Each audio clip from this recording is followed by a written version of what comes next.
Happy Easter everyone. Happy Easter. Good morning. Pupunta tayo ngayon sa fish market sa Leeds. Maghahanap kami ng shokoy doon. Para gawing tinula. Hindi masyado malamig, no? Lalamig ako. T-shirt lang ako eh. Naka-kun ka eh. Ako nakakardo ako eh. Woo! Kardo. Naging 1 hour ahead ngayon ang oras dito? Oh, the clock moved forward last night, I think. Or daylight saving time? kasi more na tayo ngayon, longer day na, shorter. Kasi spring na talaga. Yeah. So magbabas kami. Uy, grabe na naman yung hala! Oh my God! Hindi pa yan, not yet in service pa yan. So, magbabas kami papuntang Leeds. So see you later. Bye!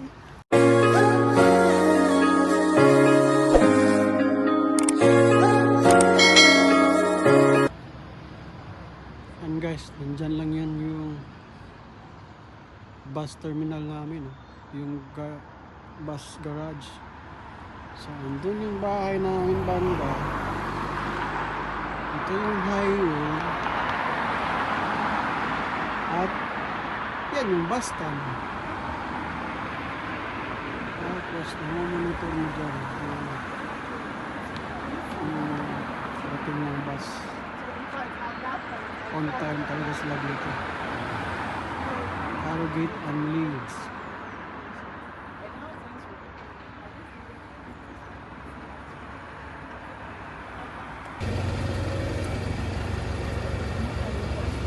So ayan na mga kalakotsero, getting ready on board na kami sa bus. Ayan, nakuha na si Mrs. at siya man ang may hawak ng pamasahe namin. At the card at automatic lang yung magdididak doon sa account ko pala.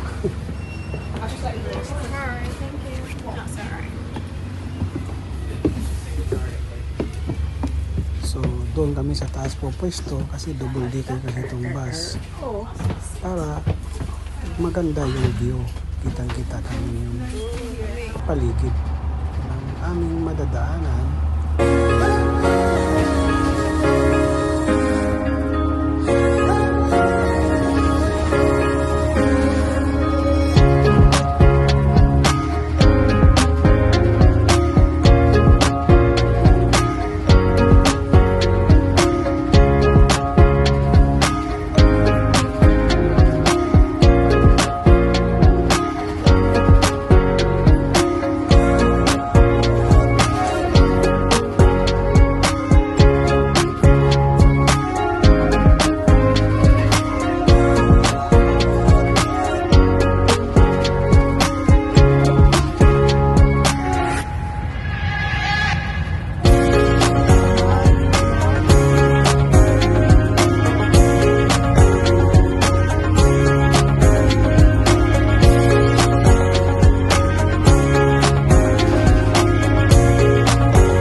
So, nandito na naman kami ulit sa Leeds mga ka-trasher. Sasakyan lang maingay. As usual. Ilan lang yung tao.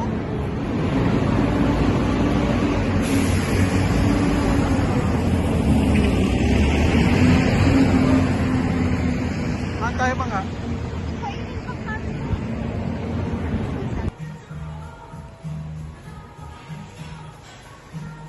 Every time na nandito kami sa Leeds, hindi talaga namin makakalimutan na papasok dito sa Jollibee kahit hindi man siya gaanong kapareho ang lasa sa Jollibee sa Pinas, pero dala niya ang pangalan ng Jollibee, kaya nakakainganyo talagang pumapasok to sa loob. So, Ilang rice kain kayo, muna ma'am? kami kasi nga Hindi. mahaba-habang lakaran ito mamaya sa fish market tapos sa Asian store para hindi magutom. O yan, Sarap si kayo yung Mrs. loaded fries. nag-order kung ano-ano na minikos-mikos dyan. Ako nito kung anong ino-order, kung anong dinadala, kain lang. So, matagal-tagal yan siya dyan namimili ng anong i-order niya. Yung mga sauce nila.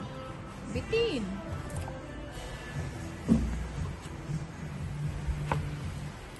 Oo.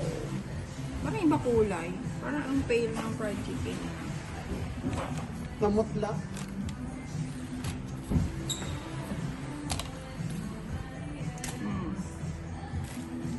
Yan. Fries lang ako. Loaded fries. Sa atin walang ganito, di ba? So, ayan siya. Ano bang in-order mo dyan? Loaded fries nga. Sriracha. Tapos, Ito yung coconut mango floats. french fries mo. Wala. 10 bucket. Ito oh. 10 bucket meal.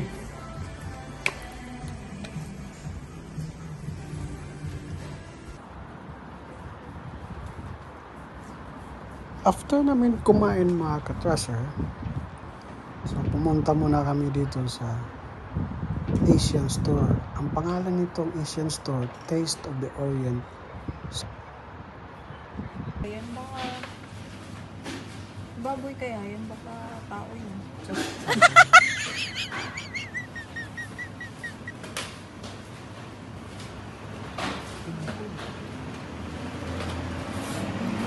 Bayan natin balikan na yun. Salmon. Wala na yun, ang laki ng isda. Oh, ang lalaki ng dito.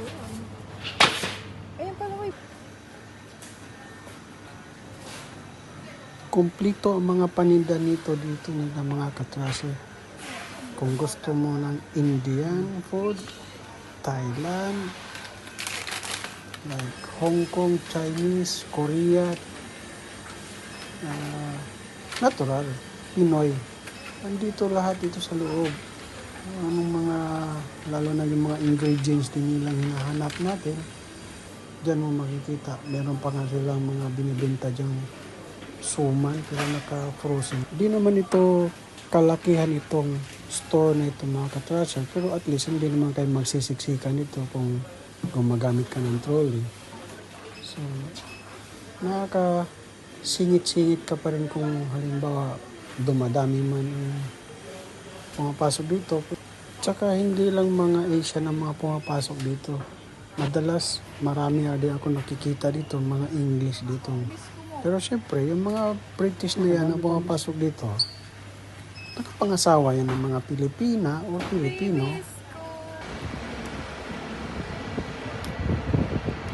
Tapat lang siya ng mga Thailand restaurant sa may Victoria bus stop